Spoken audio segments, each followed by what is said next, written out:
अस्सलाम वालेकुम। खित्ते में बदलती सूरत हाल के बाद अफ़गानिस्तान की अहमियत में कई गुना इजाफा हो गया है। भारत की ख़ास तौर पर कोशिश है कि 10 मई के चोट के बाद वो अफ़गानिस्तान को अपनी मुट्ठी में ले और टीटीपी और बीएलए के ज़रिए पाकिस्तान को डिस्टेबलाइज़ करे, क्योंकि ये दोनों दहशतगर्द तंजीमें अफ़गानिस्तान से ऑपरेट करना इनके लिए आसान होता है।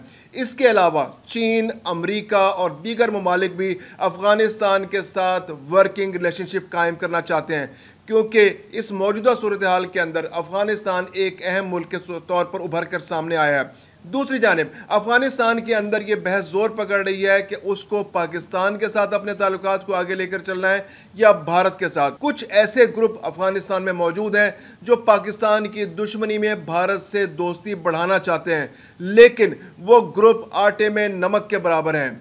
मैं हूं खुर्रम कलीम और आप देख रहे हैं 24 डिजिटल। अफगानिस्तान की अहमियत में गुज़िश्ता दिनों में बेइंतहा इजाफा हो गया है। पाकिस्तान और भारत के दरमियान जो जंग हुई और 10 मई को जिस तरह से पाकिस्तान ने भारत को धूल चटाई, उसके बाद भारत की कोशिश है कि वो किसी तरह अफगानिस्तान के अंदर अपनी जड़ें मजबूत करे और बीएलए और टीटीपी के जरिए पाकिस्तान को डिस्टेबलाइज करे। इसके लिए उन्होंने कोशिशें शुरू कर दी हैं और उनको अफगानिस्तान के अंदर कुछ ऐसे लोग भी मिल गए हैं जो भारत के साथ ताल्लुकात को मजबूत करना चाहते हैं। शुमाली इत्तेहाद के दौर में तो भारत और अफगानिस्तान के ताल्लुकात इंतहाई आइडियल थे। अशरफ गनी और हामिद करजई की तो दूसरी वाइफ अब भारत से ताल्लुक़ रखती थी। इसके अलावा अशरफ गनी भी बहुत करीबी ताल्लुकात भारत के साथ रखते थे, लेकिन जब से तालिबान की हुकूमत 2021 में अफगानिस्तान में आई है, उसके बाद भारत को मुंह की खानी पड़ी है।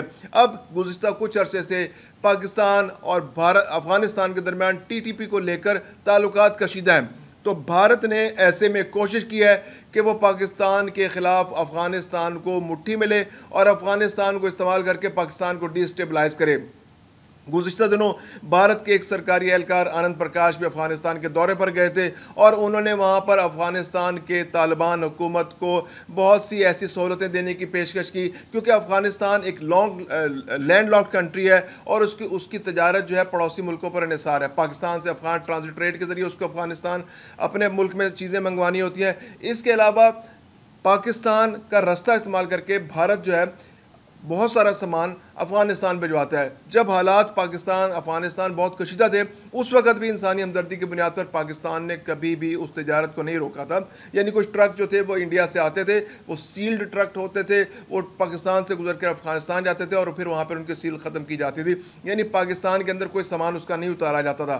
तो वो जब से ये हालिया दौर में तजारत जो हालात ख़राब हुए हैं, पहले अफ़गानिस्तान और पाकिस्तान के हालात ख़राब हुए, उसके बाद अब पाकिस्तान और भारत की जो ये हालात ख़राब हुए हैं, तो उसके बाद वो ट्रेड जो है दोनों मुल्कों के दरमियान रोक दी गई है, जिसकी वजह से अफ़गानिस्तान में काफ़ी मुश्किलात अफ़गानिस्तान को सामना करना पड़ रहा है। दूसरी जानिब हालात की ख़राबी की वजह से अफ़गान ट्रांजिट ट्रेड भी बड़ी हद तक मुतासर हुई है। इसमें पाकिस्तान अफ़गानिस्तान के ताल्लुकात की ख़राबी भी इसका पेशखामा साबित हुई है और दूसरा पाकिस्तान भारत के हालिया जंग में भी रुकावटें आईं। तो अब भारत और अफ़गानिस्तान के दरमियान डिप्लोमेटिकली ये कोशिश हो रही है कि वो जो तिजारत अफ़गानिस्तान और भारत के दरमियान पहले से हो रही थी उसको किसी तरह बहाल किया जा सके। दूसरी जानिब पाकिस्तान के साबिक सफ़ीर सादिक खान अफ़गानिस्तान, पाकिस्तान और चीन को लेकर एक अहम वर्किंग ग्रुप बनाकर उसमें बहुत अहम डेवलपमेंट्स हो रही हैं।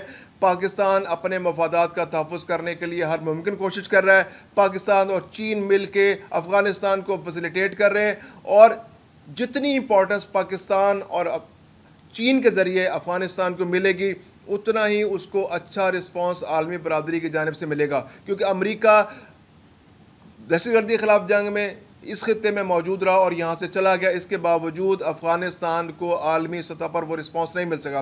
पिछले 4 साल से इस इलाके में तालिबान की हुकूमत है, उसको किसी भी मुल्क ने रिकगनाइज़ नहीं किया।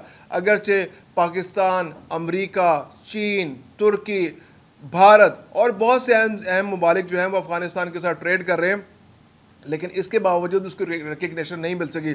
तो अफ़गानिस्तान अगर इस मौके पर बेहतर अंदाज में डिप्लोमेसी करता है और अपने दोस्तों की सही पहचान करता है और सही इंतखाब करता है, तो तो उसके लिए आने वाले दिनों में अपनी हुकूमत को रिकग्नाइज कराना मुमकिन होगा। और अगर वो चीन और पाकिस्तान के साथ मिलकर अपनी इंपॉर्टेंस बनाता है और भारत जो कि पहले ही शिकस्त खोर्दा है, उसको खित्ते में कोई मुंह नहीं लगा रहा, उसको यूरोप ने भी रिजेक्ट कर दिया, उसको अमेरिका ने भी रिजेक्ट कर दिया, अमेरिका ने वहाँ से अपनी तिजारत को समेटना शुरू कर दिया है, ऐसे मौके पर सिर्फ इसराइल एक ऐसा मुल्क है जो भारत के साथ गैर मशरूत तौर पर खड़ा है। अगर अफगानिस्तान इस मौके पर भारत को सपोर्ट करेगा तो उसका नाम इसराइल के साथ लिया जाएगा, और ये इंतहाई तौहीन की बात है अफगानिस्तान के लिए और अफगानिस्तान की आवाम के लिए कि उनका एक ऐसा मुल्क जो दुनिया में क्लेम करता है कि वो वाहिद इस्लामी मुल्क है और जहाँ पे इस्लामी निज़ाम राइज है, और एक ऐसा मुल्क जहाँ पे इस्लामी निज़ाम राइज है वो दुनिया के दो बड़े दहशत मुल्कों का इत्तेहादी बने। एक सबसे बड़ा दहशत गर्द मुल्क इसराइल, जिसने फ़लस्तीनियों का सफ़ास्ती से मिटाने में कोई कसर नहीं छोड़ी। गज़ा में जिस तरह नस्ल कुशी है उस पर दुनिया एहतजाज कर रही है, दुनिया में इसकी मिसाल मिलना मुश्किल है। दूसरी जानिब भारत, जिसने कश्मीर में पिछले 35 साल में 1 लाख से ज़ायद मासूम शहरियों को कत्ल किया है, और वो अपने पड़ोसी मुल्कों पर जबर का निज़ाम नाफिज करना चाहता है, वो यहाँ पर गोलाबारी करता है, हमले करता है और उनको दबाव में लेने की कोशिश करता है। तो इंटरनेशनली रिकग्नाइज्ड दहशतगर्द मुल्क जो अमेरिका, कनाडा, बरतानिया, हर मुल्क में जाकर दहशतगर्दी करता है, अपने मुखालफिन को कत्ल करने की कोशिश करता है और उसने कत्ल किए हैं। तो इन दो मुल्कों के इत्तेहाद में अगर अफगानिस्तान शामिल होता है तो उसका नाम भी इसराइल और भारत के साथ लिया जाएगा।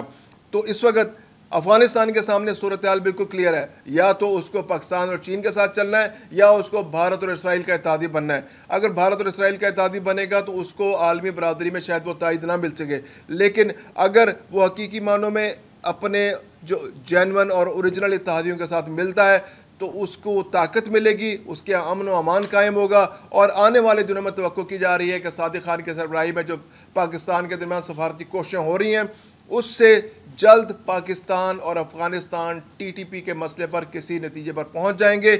और वंस TTP का मसला हल होता है तो पाकिस्तान और अफगानिस्तान के दरमियान तमाम दूरियां ख़त्म हो जाएंगी। और CPEC जो एक इंतहाई अहम मनसूबा है इस खत्ते के लिए, और चीन चाहता है कि TTP जो इस खत्ते में CPEC का सबसे बड़ा दुश्मन उभर कर सामने आया, क्योंकि वो एक लोकल कॉन्ट्रैक्टर के तौर पे आलमी क़ुव्वतों के काम करता है और CPEC के मफादात को, पाकिस्तान के मफादात को और चीन के मफादात को नुकसान पहुंचाता है। तो उसका मुकम्मल तौर पर इस खत्ते से सफाया किया जाए। तो TTP के कुछ सपोर्ट हासिल है, अफ़गानिस्तान की मॉरल सपोर्ट हासिल है, उसको वो उसके इलाके को इस्तेमाल करता है। वो अफ़गानिस्तान में TTP के बहुत सारे लोग हज़ारों की तादाद में मौजूद है और वो वहाँ से आकर पाकिस्तान में मुसल्लह अफ़वाज पर हमले करते हैं, यहाँ पर शहरियों पर हमले करते हैं और यहाँ पाकिस्तान के मफादात को नुकसान पहुँचाते हैं। इसके अलावा चीनी इंजीनियर्स भी TTP के हमलों में उनको नुकसान होता है। दूसरी जानिब BLA जो है वो भी अफ़गानिस्तान से ऑपरेट करती रही है। जब अफ़गानिस्तान में शुमाली इत्तेहाद की हुकूमत थी तो 19 ऐसे मराकज़ थे जहाँ पर BLA को ट्रेनिंग दी जा रही थी। जब से यहाँ पर अफ़गानिस्तान में तालिबान की हुकूमत आई है तो वो फैसिलिटेशन हासिल नहीं रही, लेकिन इसके बावजूद चूँकि अफ़गानिस्तान एक ऐसा मुल्क है जहाँ पर बहुत अमन व अमान की सूरत हाल बहुत अच्छी नहीं है और वहाँ पर रेट ऑफ द गवर्नमेंट के इश्यूज़ हैं, तो BLA जैसे दहशत ग्रुप जो हैं वो वहाँ पर अपने मफादात का तहफ़्फ़ुज़ करने में कामयाब हो जाते हैं और इंडिया के ज़रिए उनको पैसा मिलता है और वो वहाँ से पाकिस्तान में ऑपरेट करते हैं। तो अगर अफ़गानिस्तान की तालिबान हुकूमत पाकिस्तान और चीन के साथ मिलकर एक कोलैबोरेशन बनाती है और उस कोलैबोरेशन के नतीजे में इस खत्ते में अमन कायम हो जाता है और TTP और BLA का सफाई हो जाता है, चूँकि पाकिस्तान तो इस बारे में यकसू है कि उसने साल 2025 में इस खत्ते से अमन कायम करना है और यहाँ से BLA और TTP और ऐसे दहशत ग्रुपों का खात्मा करना है जो पाकिस्तान के अमन के दुश्मन है।